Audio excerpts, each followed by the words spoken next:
Okay, so we're here tonight to talk about oxygen administration equipment. And let's just give this a little bit of context as to where it fits in. I know we've got some people who've not done anything like this before and not really fished ocean diver. So these lessons listed are the dive leader lectures, okay?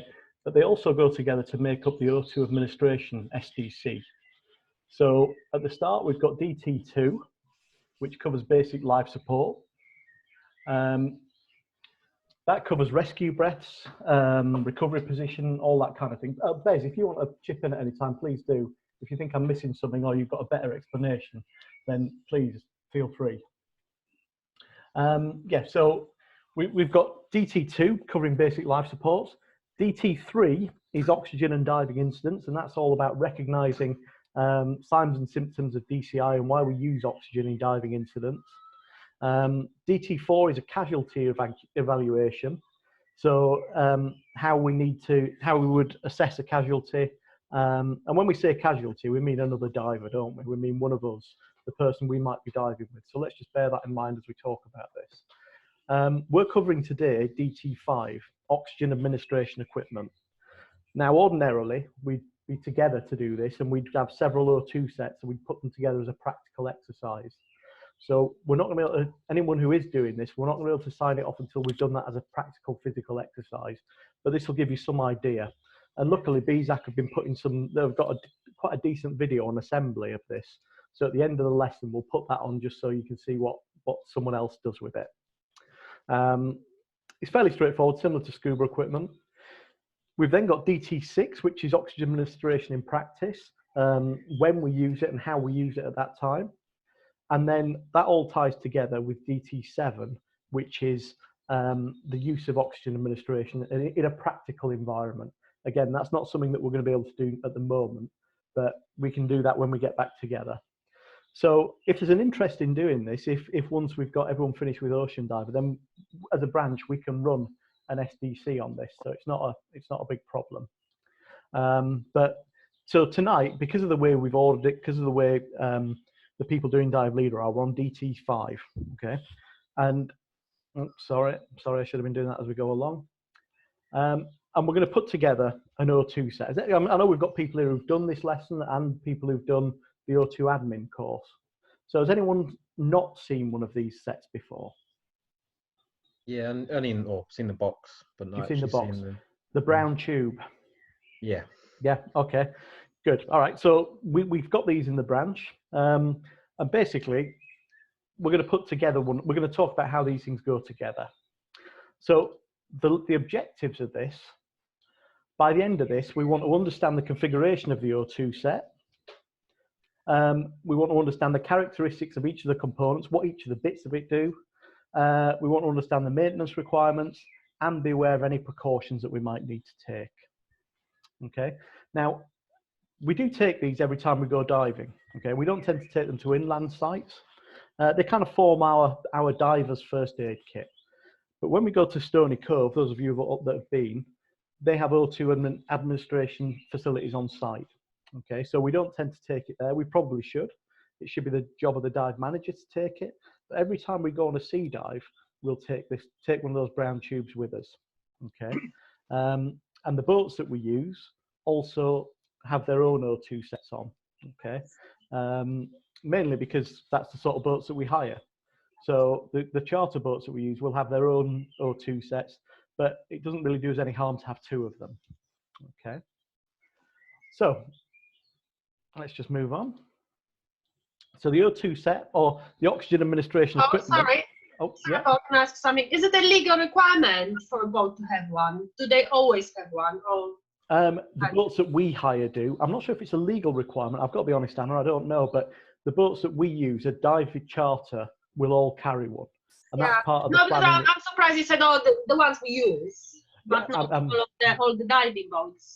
So, I mean, it's not an official requirement. It's just bad practice in my mind if they don't. I wouldn't work. Yeah. Okay. Yeah. Okay. Yeah, that's it. And if we're talking about, if we look at this in the wider SISAC context, we're talking about small clubs diving off their own, or other clubs diving off their own ribs. And in that case, it'd be reliant on us to take one with us. So, but generally, the way that we as a branch dive, we've got our own. The dive manager makes sure we take it, and there would be one on the boat as well. So, when we say oxygen administration, I'm going to say O2 set instead of that, and it comprises of.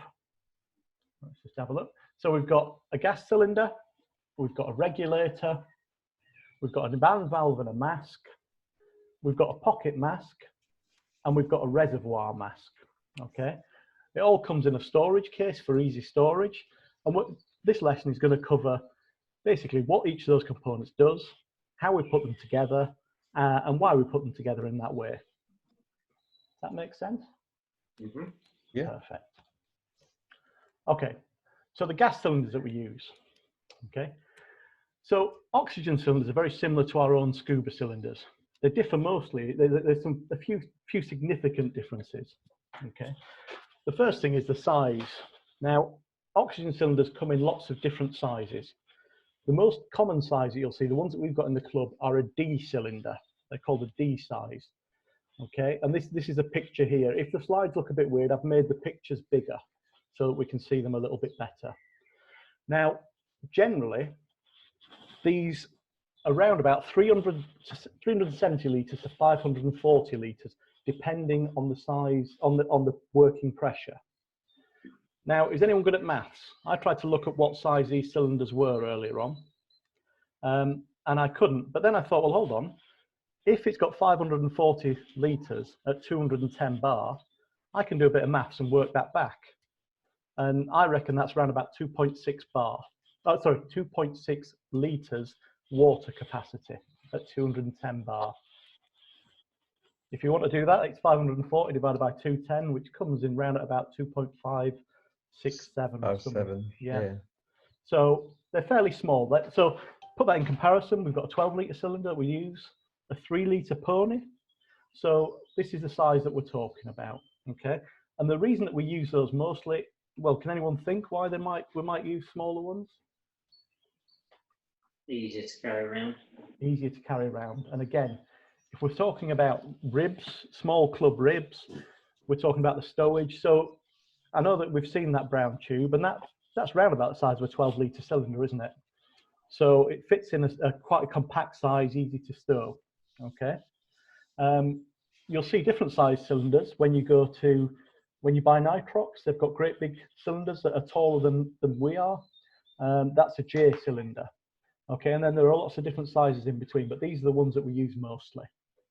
Okay. Materials can be aluminium or steel. The one we're looking at there is a steel cylinder with a rounded bottom. Color coding. So the body of the cylinder, the black piece you can see there, that can be any color. Historically, they're a black color. What marks it as an O2 cylinder or an oxygen cylinder is the white shoulder. Okay, the ones that we use for breathing gas are black and white shoulders. Okay, and we can also see on there that there's some labeling up there as well, but it's the white shoulder. The body of the cylinder really doesn't matter. Okay, body can be any colored, but they're normally black. I don't know, has anyone seen a small cylinder like this that's not black? Bez or Gareth or anyone? No, great. Now, as you can see, that complies to BSEN, whatever that number is, but we don't really care about that. What we need to know is that we're talking about a white shoulder. Now then, another way that this cylinder differs from our normal scuba cylinders is the pillar valves. Can you see closely enough on there that we've got a different pillar valve connection?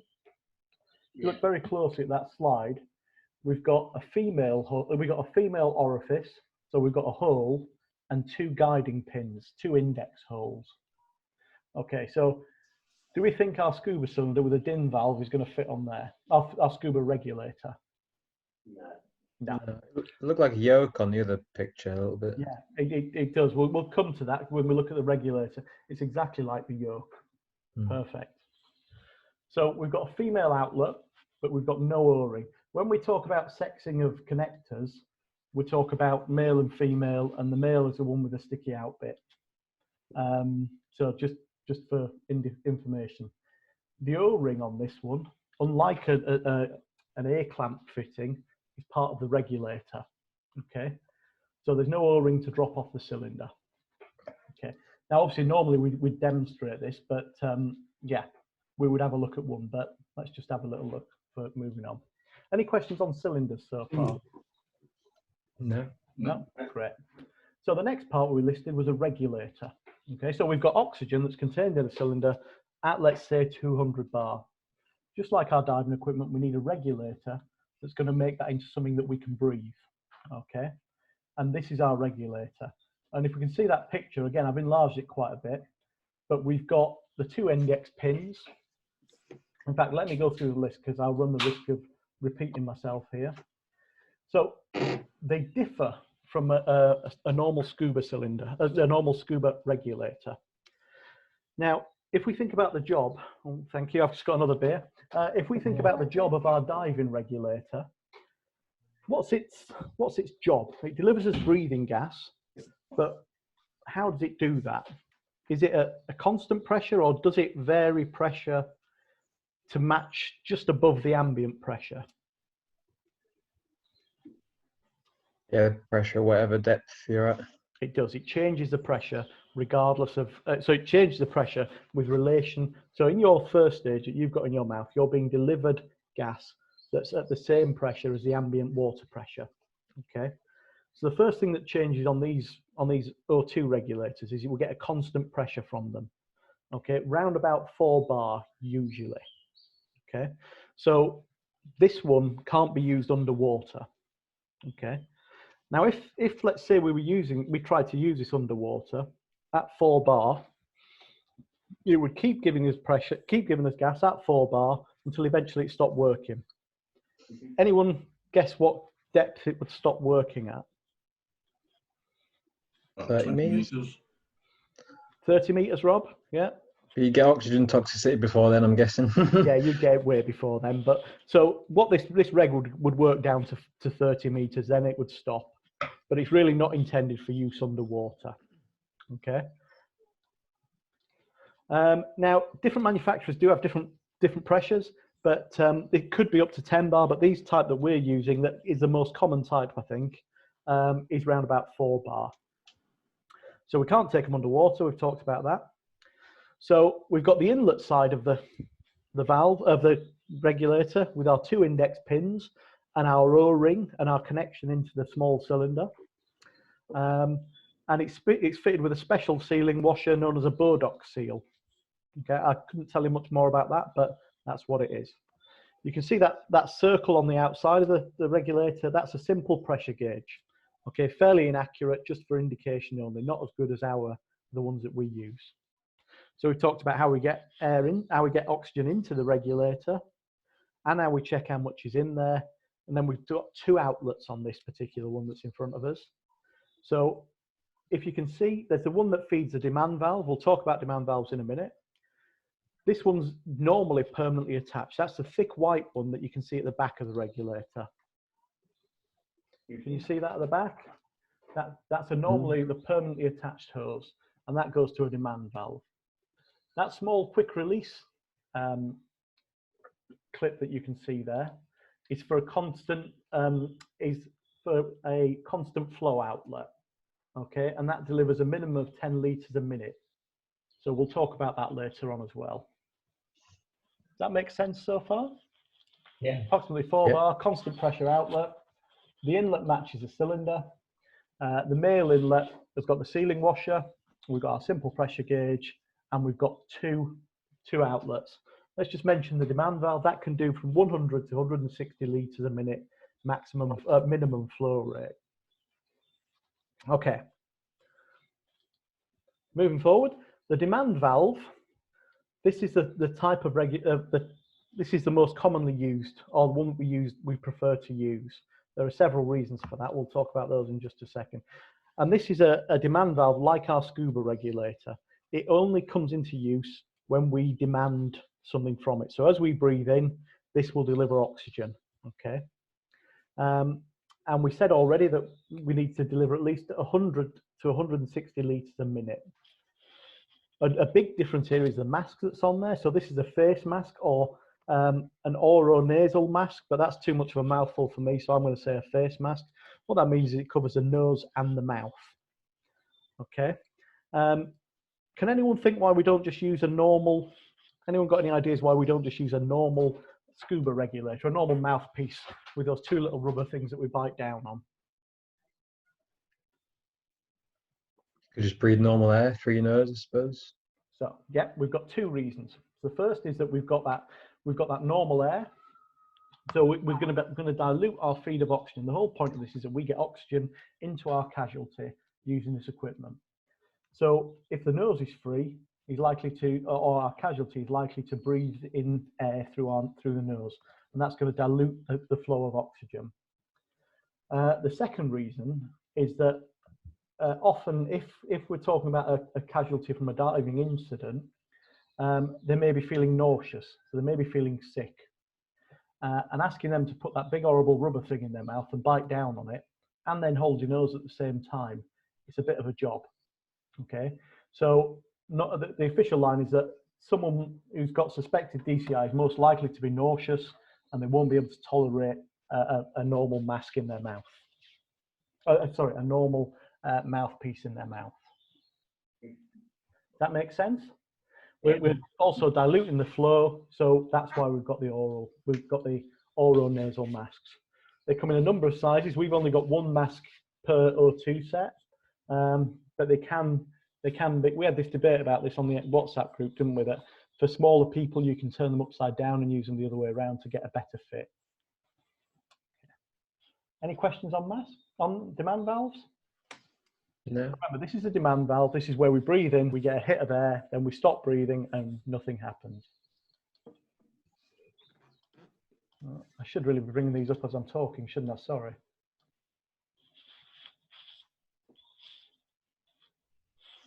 Okay. They're made with the mask is made with transparent material. The reason for that is so that we can see if someone's sick through there or if they bring up any fluids. We've generally got an inflated seal around the outside. I've got one that we can show at the end. But yeah, so the inflation allows for a better fit around the mask, and we've got them in various sizes. Okay, now, as well as a normal demand valve, there's another setup that we've got. Now, I've never seen this setup. Bez, have you seen it? Gareth?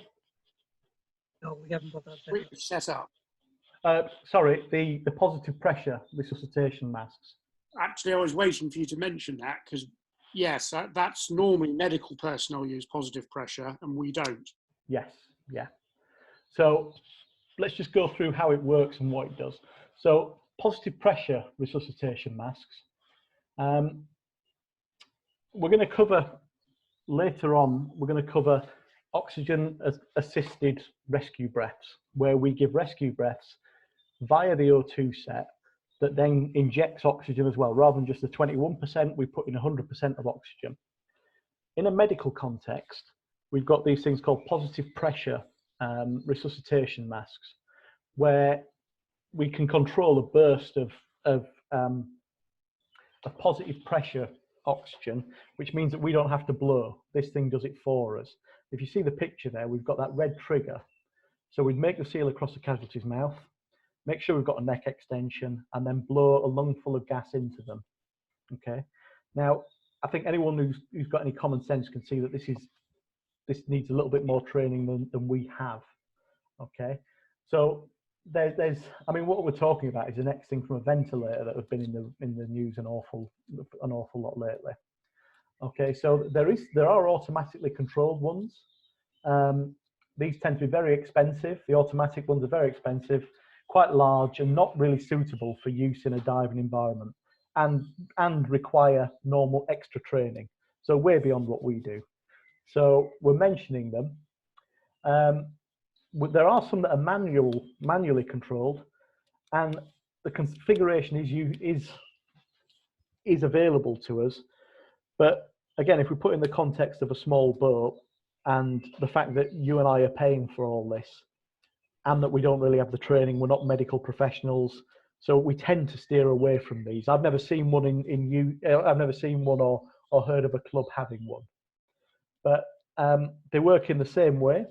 The ones that we're talking about, I couldn't give you an example because I just don't know about them, but it's manually controlled. It can deliver that 100 to 160 litres a minute on demand. It'll have a control limit of 40 litres a minute. And it can ventilate a non-breathing casualty at greater flow rates, but we risk inflating the casualty's stomach. So all this stuff sounds a little bit messy. We've also got pressure relief valves in there. So I think we just need to be aware that these are available, and maybe maybe if I don't know what Ruby uses, Rob, but it might well be something like this, rather than getting their mouth involved. I think These are the ones that have like a bag on. It's basically just a bag attached to the mask, or they intubate them, I think. Through that, yeah. So they've got they squeeze it in rather than force it in, don't they? Yeah, squeeze it basically. Yeah, perfect. Okay, so yeah, we're aware that these ones exist. We're not likely to see them in our diving environment. Okay. So we've got pocket masks as well. Okay, we'll have already, those of you that have already done the basic life support lesson, DT2 will have seen these already. Okay, it's known as a pocket mask. It's got a central ventilation orifice, so the hole in the middle is where we put any gas in through it. We may be fitted with a porous splash guard. They often have an external non-return valve.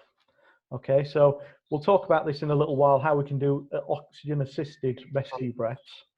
And if we're using these for rescue breaths, the non-return valve is really to protect us. If we're giving rescue breaths, it stops anything nasty coming back our way. Does that make sense? Mm-hmm. Again, they're made from transparent material. That's so that we can see if anything happens in there. So I know we've probably all just had tea, so if anyone's vomited or any bodily fluids have come back, we can see that.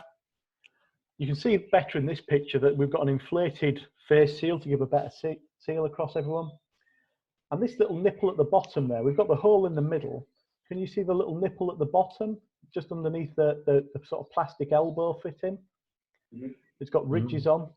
Now, that's a tube for our constant oxygen flow.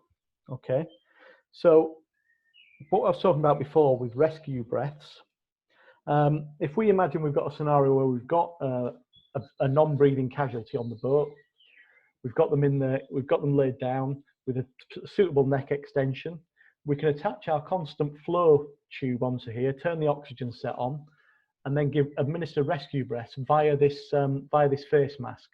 And we'll be blowing a greater concentration of oxygen than our exhaled gas, than what we exhale from our lungs. So that's what we call oxygen-enriched rescue breaths. So, and that's what that one's for. Any questions on pocket masks? Fairly straightforward. I've got one in my kit, but I don't take in the water with me, but I do have in my dive bag. I'm guessing Bez and Gareth are the same. Yeah, I have mine as well. Good. Perfect. I can go one in the car as well. Yeah. So I know that you can get small sort of masks that have got a gauze over the mouth, haven't they? That they fold up into a small size, so that if you have to give. I've got about 4 or 5 of them. Yeah. Yeah. Exactly. Now the reservoir mask. Gareth and Bez, I'm right in saying our O2 kits don't have a reservoir mask like this, do we? We just have a normal face mask. Yeah. Okay. Perfect. So it's also known as a Hudson non-breathing mask, and it's generally used for the second DCI casualty. So if we think about this as our buddy pair, we've got one guy that's got DCI that we're treating, and we've also got someone else there, his casualty, whether he's giving symptoms or not.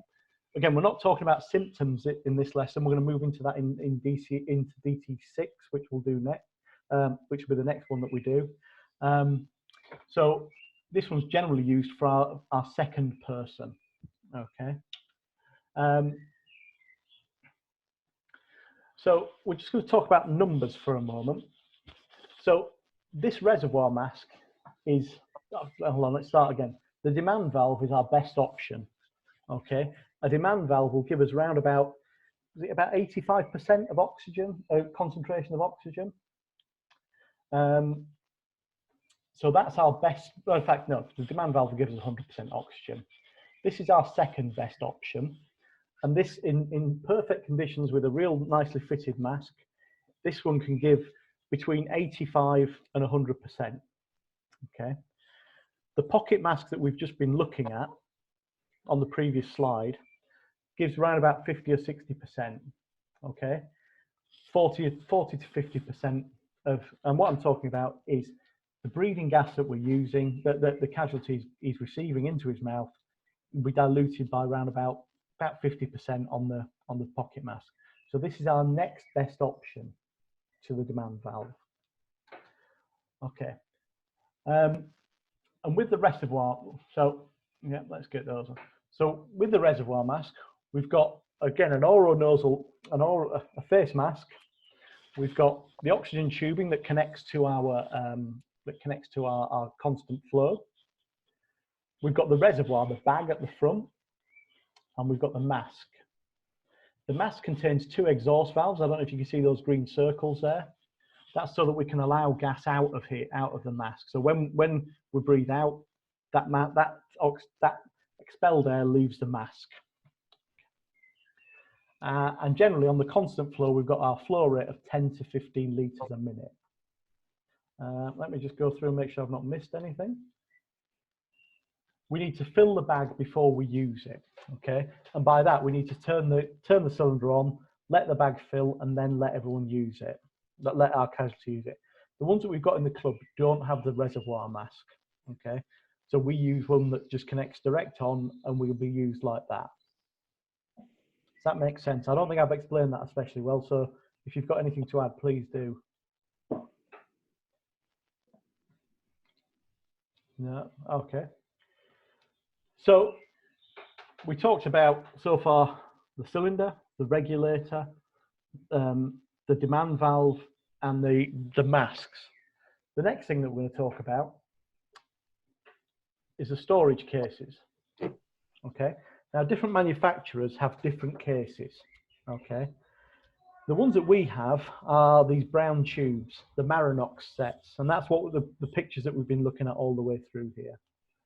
Now, first off, we'll go through what SISAC say about this, and then we'll talk about why we have Marinox cases, or why we have the Marinox sets. So the storage cases should be robust because we're going to be chucking around a boat. They're going to sit in the boot of the dive manager's car with all his diving kit, as they're all going to be rolling around. So they need to be good and strong to protect our delicate O2 kit. Okay. They need to be waterproof for the same reasons. Ideally, they want to be able to be stored assembled. And this is one of the things with our Marinox sets. We can store those completely assembled. Now, when we go diving, it's the job of the dive manager, or generally that's delegated to someone else, but to assemble the O2 kit before we go. We should have it assembled and ready to go, our own O2 kit, before we get in the water. Okay. Normally, the dive manager will give that as a job for someone to do. But the fact we can keep it together in the case is a good thing. Now, Can I just jump in there, Paul? yes, please do. We've got 2 sets.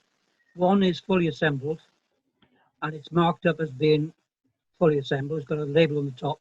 Yeah. The other one isn't. Right. For some reason, well, basically the regulator set won't go into the tube fully assembled. So that one needs to be assembled on site should anybody basically to go out. So it should be put together ready. But the general principle is we'll always carry the one that's already assembled. And if we need 2, then people need to know that the other one has to be assembled separately.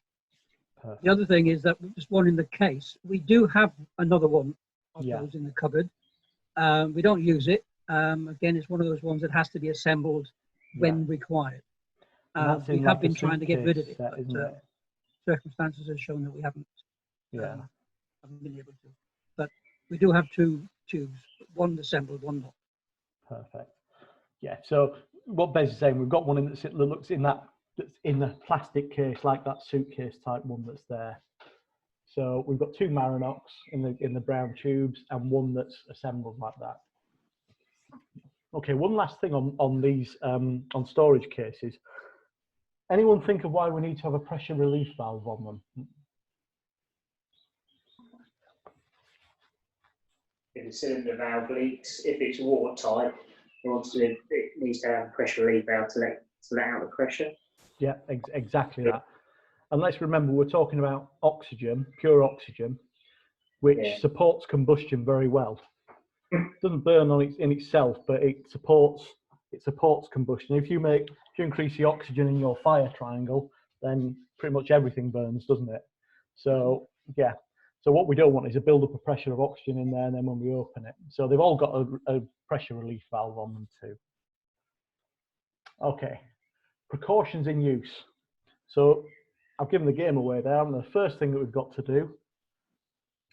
So there's a fire risk. Oxygen on its own is not a fire hazard, but it does support combustion very, very well.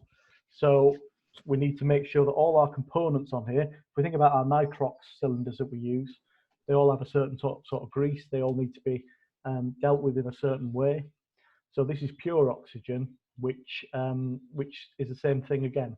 So we've got exactly the same sort of hazards here that we've got with nitrox. So absolute cleanliness. We need to keep our equipment maintained. And when we say that, we need to get it maintained by professionals. Okay. None of us are qualified to go messing around with the oxygen administration sets. The club sets are regularly serviced by professionals, not by us or anyone within the club, but by someone who does this for a living and knows what they're doing with it. So DIY modifications are dangerous and a little bit silly. Okay. And we don't use non-standard equipment just because that we've got a risk of confusion there.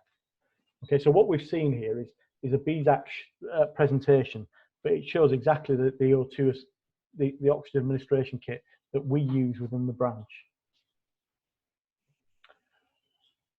Okay, so we're just about done on this. Let me just run through the summary. So we've talked about equipment that's suitable for recreational diver use. We've talked about gas cylinders. Anyone remember the type of cylinder most of these O2 sets have got? D cylinder, yeah.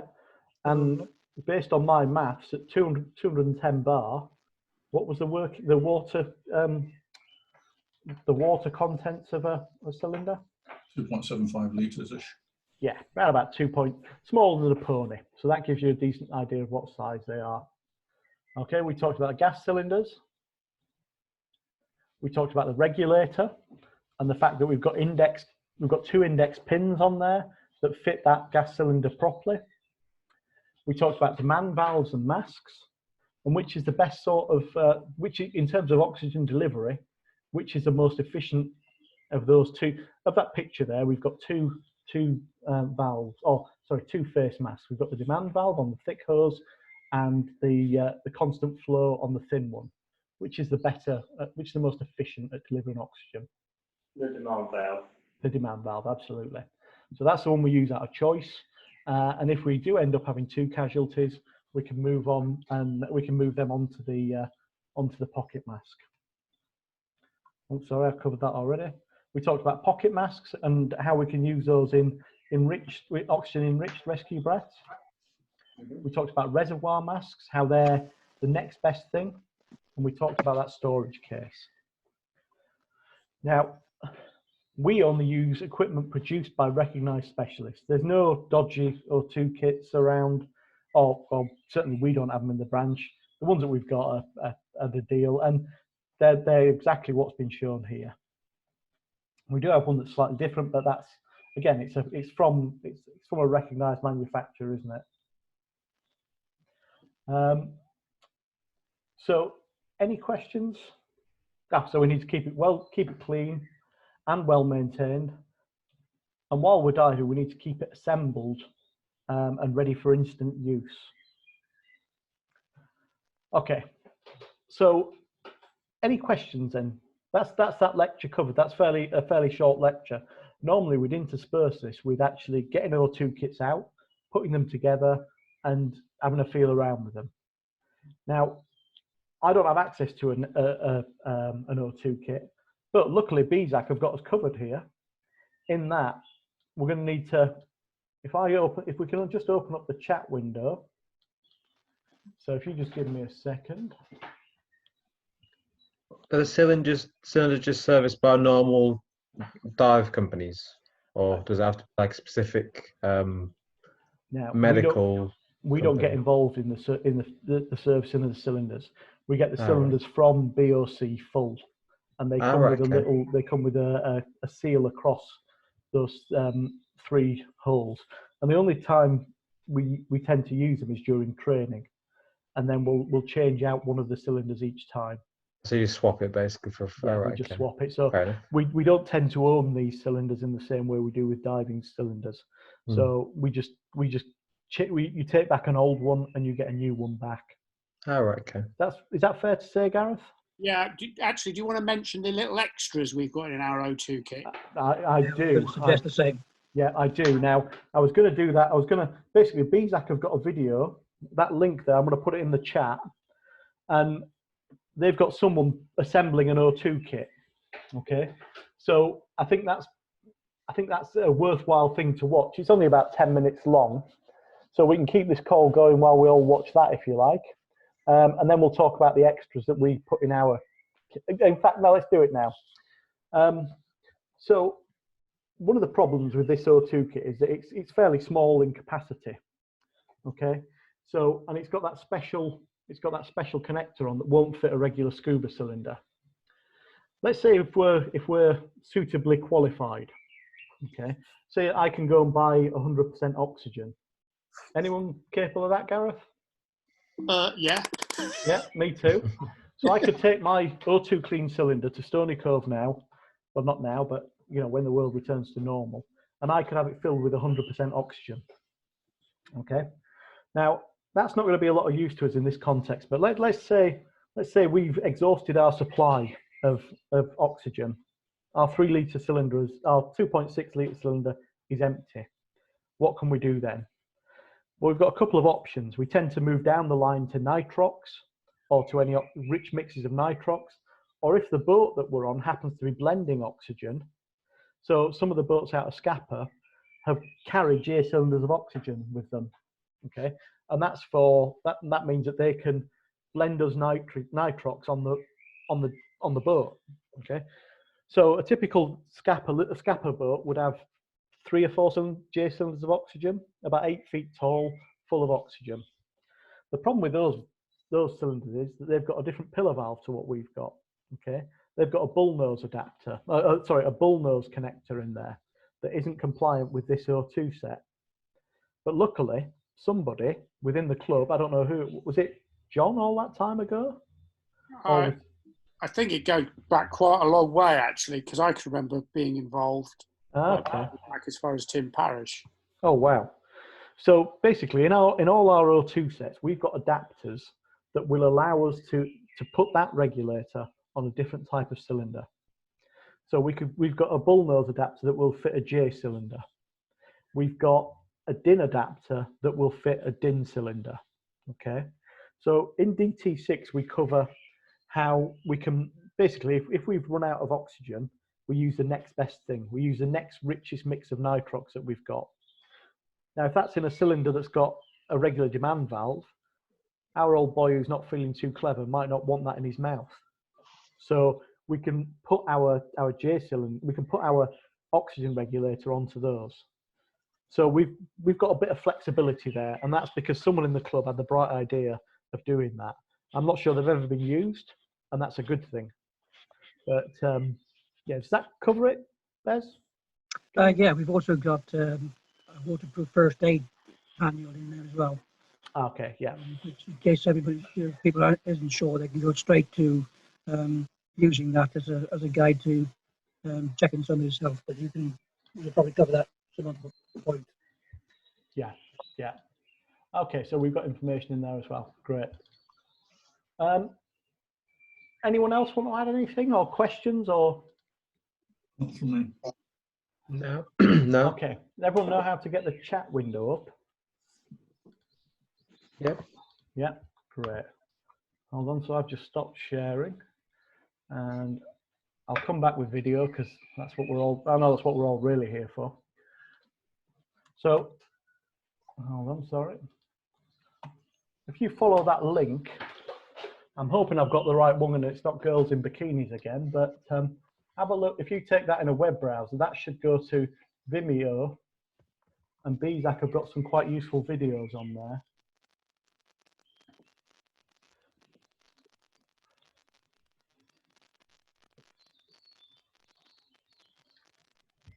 And that one should be someone putting together an O2 kit. Yeah, it is. Oh, great. That's good news then. So if you want to watch that, I don't know what the runtime is on it. It's about, not very long, is it? In fact, it's 3 minutes. So if you want to watch that, I'll go, if we all go on mute and just watch that. I think you want the sound from it. But this is someone who's putting together an O2 kit. Oh. Yeah.